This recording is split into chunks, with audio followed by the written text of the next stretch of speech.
Hello students, last question discuss करेंगे हम exercise 6.3 के लिए। क्वेश्चन नंबर 11 देखो क्या कह रहा है। In how many ways can the letters of the word permutations can be arrange. ठीक है, तो वर्ड लिखो पहले। पी ई आर पर म्यूटेशंस। टोटल वर्ड देखो इसमें 336। अरे यार, आज तो कुछ ज्यादा ही हैंग हो रहा है। चल जा यार दादा, चल जा।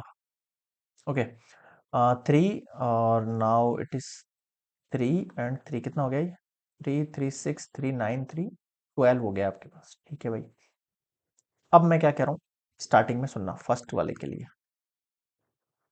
नंबर ऑफ अरेंजमेंट बनाना है, बिल्कुल सर। कैसे बनाएंगे भाई? पहला लेटर इसने बोल दिया पी रख दो, लास्ट वाला लेटर आप एस रख दो। इन दोनों को मत छेड़ो, बाकी अंदर वाले छेड़ सकते हो। अगर ये दोनों आपके पास स्टॉप हो गए तो बीच में जो कितने वर्ड्स हैं जो वेरिएंट कर सकते हैं? ऑब्वियसली बात है 10 लेटर वर्ड। टोटल आपके पास जो वर्ड्स हैं, टोटल एन ऑब्जेक्ट्स जो हैं वो कितने हैं आपके पास? 12 है। उनमें से अब कितने बचे? 10 फैक्टोरियल बचे। अब आते हैं रिपीटेड पे। कौन कौन रिपीटेड हो रहा है? ई एक टाइम है, आर कितनी टाइम है, यू कितनी टाइम है, पर म्यूटेशंस ओ है ये। Okay, T. ओके, 2 टीज है यहाँ पर, तो नीचे 2 आ जाएगा, बिल्कुल आ जाएगा। 9 × 8 × 7 × 6 × 5 2 factorial divide by 2 factorial cancel out. How much we get? We get finally ये हो गया आपके पास। यार एक तो ये पेन और पता नहीं क्या हो गया जिसको। चल जा भाई।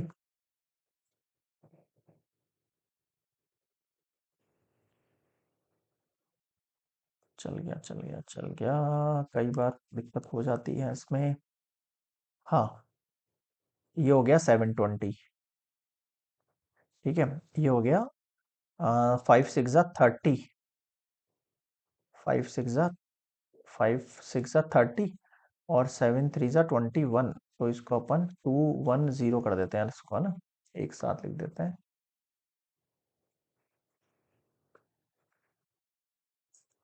इधर आ जाओ। 4 3 कितना हो गया आपके पास? ये हो गया 12। अब आप सिंपली इसको मल्टीप्लाई कर दो। 720 को मल्टीप्लाई करेंगे हम 210 से, और इसको मल्टीप्लाई करेंगे 12 से। देखो, आप जहां तक हो सके कैलकुलेशन मतलब खुद से करो। ठीक है, इससे आपका कैलकुलेशन अच्छा हो जाएगा। 18 14 400। मैं यहाँ पे कैलसी यूज कर रहा हूँ कहीं, इसलिए आप यूज मत कर लेना, क्योंकि अपन को तो जल्दी सिलेबस वगैरह एंड करना है, तो मल्टीप्लाई तो यहाँ करने से क्या ही सेंस है ज्यादा, है ना? मेनली वर्क है आपको क्वेश्चन का मेथड समझ में आना चाहिए, वो मैं एकदम अच्छे से क्लियर कर ही देता हूँ आपके पास। ठीक है, तो चलो नेक्स्ट आ जाते हैं सेकंड पार्ट पर। ये हो गया फर्स्ट का आंसर। सेकंड देखो आप, वॉवेल्स आर ऑल टुगेदर। ठीक है भाई, फिर से अब यहाँ देखेंगे हम। अब जो है हमारे पास उसमें वॉवेल है कितने? भाई वॉवेल है कितने हमारे पास? भाई ई एक वॉवेल है, यू एक वॉवेल है, ए एक वॉवेल है, आई एक वॉवेल है, ओ एक वॉवेल है। ठीक है, बहुत सारे हो गए। तो ई हो गया आपके पास, यू हो गया आपके पास, ए हो गया आपके पास, ए हो गया आपके पास, आई हो गया आपके पास, ओ हो गया। 1 2 3 4 5। 4 5। ठीक है सर, समझ में आ गया। मतलब कि 5 आपके पास अल्फाबेट्स हो गए वॉवेल्स के लिए। ठीक है सर, आगे समझ बात। ये एक साथ हो जाने चाहिए। ये क्या हो जाना चाहिए? एक साथ हो जाना चाहिए। ठीक है सर, मान लिया एक साथ कर दिया अपन ने इनको।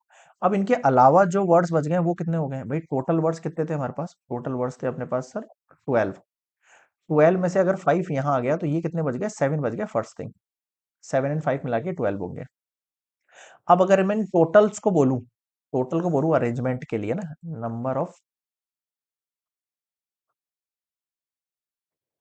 अरेंजमेंट्स कहूं तो 7 प्लस ये पूरा 1 है एक, है ना?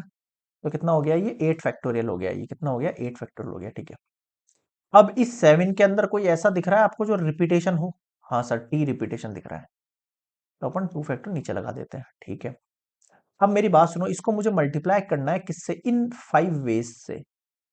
इन 5 भाई, ये 5 भी तो चेंज हो सकता है ना भाई? मान लो ई यहाँ आ रहा है, यहाँ भी तो आ सकता है। तो अगर इसके लिए मैं यहाँ पर अरेंजमेंट बनाऊं तो क्या बनाऊंगा? 5 फैक्टोरियल बनाऊंगा। यहाँ क्या बनाऊंगा? 5 फैक्टोरियल। अब आप सॉल्व करो इसको। कैसे करोगे? 8 multiply 7 multiply 6 multiply 8 multiply 7 multiply 6 multiply 5 multiply 4 multiply 3 multiply 2 multiply 1 multiply 5 multiply 4 multiply 3 multiply 2 multiply 1 और ये डिवाइड में आ गया आपके पास 2 से 2 कैंसिल आउट हो गया। ठीक है भाई, अब आप इसको मल्टीप्लाई करो। 56 30 24 मल्टीप्लाई 5 4 जा 20 और ये 3 एज इट इज। अब आप सिंपली इसको मल्टीप्लाई कर लो। कैसे करोगे मल्टीप्लाई? आपके पास क्या क्या वैल्यू है आपके पास? देखो 56 मल्टीप्लाई 30 मल्टीप्लाई 24 मल्टीप्लाई 20 और ये कितना हो गया आपके पास? 3 2 जा 6 60 24 19 200। ये लो, और बताओ क्या नहीं आया? ये हो गया सेकंड पार्ट के लिए आंसर, है ना? क्लियर है? यहाँ तक कैलकुलेशन बस आप खुद से करनी पड़ेगी आपको, वहां आपको तो दिमाग लगाना ही पड़ेगा। ठीक है, नेक्स्ट हम आते हैं थर्ड केस पर। ऑलवेज फोर लेटर वाले पर। ठीक है, नेक्स्ट आ जाओ थर्ड केस पर। तो नेक्स्ट केस कह रहा है आपको, थर्ड केस के लिए हम यहाँ पर डिस्कस करेंगे there are always four letters. देखना थर्ड केस का कह रहा है there are always four letters between P and S. ठीक है भाई, अब ध्यान से सुनना इस क्वेश्चन को। क्वेश्चन है हमारे पास ये पूरा, मान लेते हैं बिटवीन पी यहाँ पर है और एस यहाँ पर है, इनके बीच में ऑलवेज फोर लेटर लाए करेंगे, 1 2 3 4। ठीक है सर। अब टोटल वर्ड्स कितने हैं हमारे पास? एन की वैल्यू कितनी थी मेरे पास? स्टार्टिंग में हो गई मेरे पास 12 थी वैल्यूज, है ना? एन की वैल्यू कितनी थी हमारे पास? 12 थी एन की वैल्यू 0, है ना? ठीक है भाई, अब मेरी बात सुनो। मैं आपसे कह रहा हूं इन 12 वैल्यूज के अंदर से पी और एस तो हमेशा एक जगह पर रहेंगे ही। तो आपके पास जो वैल्यूज चेंज करेंगी वो कौन करेंगी? ओनली 10 वैल्यूज आपके पास चेंज होंगी, है ना? जो नंबर ऑफ अरेंजमेंट्स होंगे वो कितने होंगे? 10 के हिसाब से होंगे। ठीक है सर, ये बात समझ में आ गई मेरे को। अब मैं कह रहा हूं इसमें रिपीटेड कौन है? 2 इसमें रिपीटेड है, तो अपन 2 से नीचे को डिवाइड कर दें। अब आते हैं मल्टीप्लाई पे। अब देखो, हो सकता है किसी केस में पी यहां हो और हो सकता है किसी केस में एस यहां हो, या हो सकता है किसी केस में एस यहां हो या पी यहां हो। तो ये आपस में अपनी वैल्यू चेंज कर सकते हैं, बिल्कुल कर सकते हैं। तो मुझे यहां पर क्या करना पड़ेगा? ये अपनी वैल्यूज को चेंज कर सकते हैं। अब कितने टाइप से वैल्यू चेंज कर सकते हैं ये भी एक पॉइंट है। कितने टाइप से अपनी वैल्यू को चेंज कर सकते हैं ये भी एक पॉइंट है हमारे पास। कैसे पॉइंट है? देखो इस चीज को, इनको आप काउंट करके समझ सकते हो। काउंट करके कैसे? देखो मैं समझाता हूं आपको। मान के चलो 1 2 3 4 5 6 7 8 9 10 11 12 ये है। मान लो P यहां आ गया एंड 1 2 3 4 है और S यहां आ गया। आ गई यहाँ बात समझ में? ठीक है। अब मैं कह रहा हूं हो सकता है P यहां आ जाए और यहां आ जाए, हो सकता है ऐसा। या हो सकता है यहां आ जाए और यहां आ जाए, हो सकता है ऐसा। या यहां हो जाए यहां हो जाए, हो सकता है ऐसा। या यहां हो जाए या यहां हो जाए, हो सकता है ऐसा। या P यहां हो जाए और ये यहां हो जाए, हो सकता है ऐसा। और या फिर ये यहां हो जाए यहां हो जाए, हो सकता है ऐसा। कहने का मतलब मेरा ये है, हर एक के बीच में मुझे क्या करना है? 4 4 का डिजिट डालना है। जैसे ये वाला जो राइट है, ये वाला जो राइट है, इनके बीच में देखो 1 2 3 4 लेटर वर्ड है।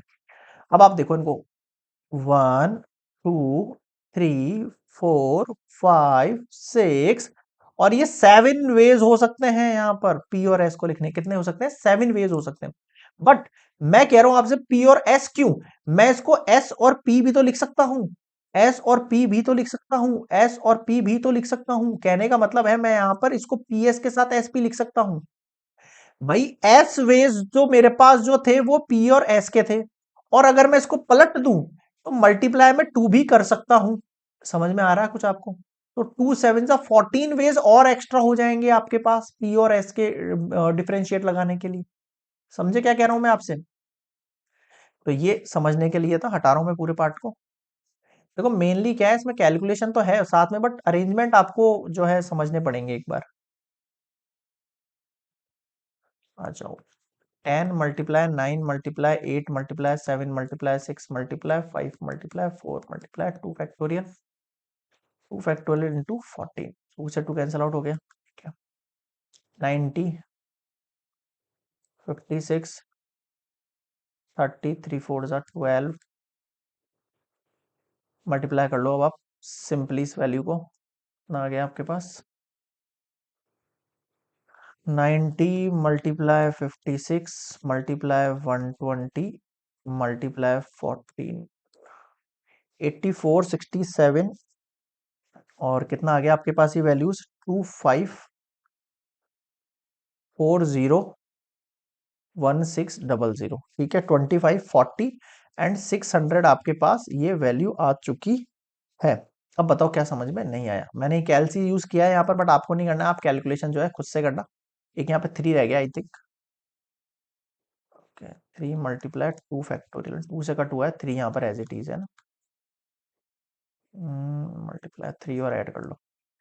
चलो, तो ये होता है कंप्लीट आपका एक्सरसाइज 6.3। इसमें कोई भी डाउट लगे आप कमेंट सेक्शन में जरूर बताना मुझे, या फिर आप मुझे मेल कर सकते हो gajwakar@gmail.com पर, या फिर इंस्टा पे जाकर मुझे फॉलो कर सकते हो, रणदीप सिंह 0808 मेरी मेरा जो है यूजर नेम है। एंड आप अपने कोई भी थॉट्स हैं या फिर कुछ आइडियाज हैं जो आप शेयर करना चाहते हो अपने चैनल पर, ताकि हम और जो है आपके जो सब्जेक्ट्स हैं उनको क्लियर करें, या फिर और सब्जेक्ट्स के टीचर्स वगैरह अरेंज करें, तो आप मुझे कमेंट्स करिए या फिर मुझे मेल करिए।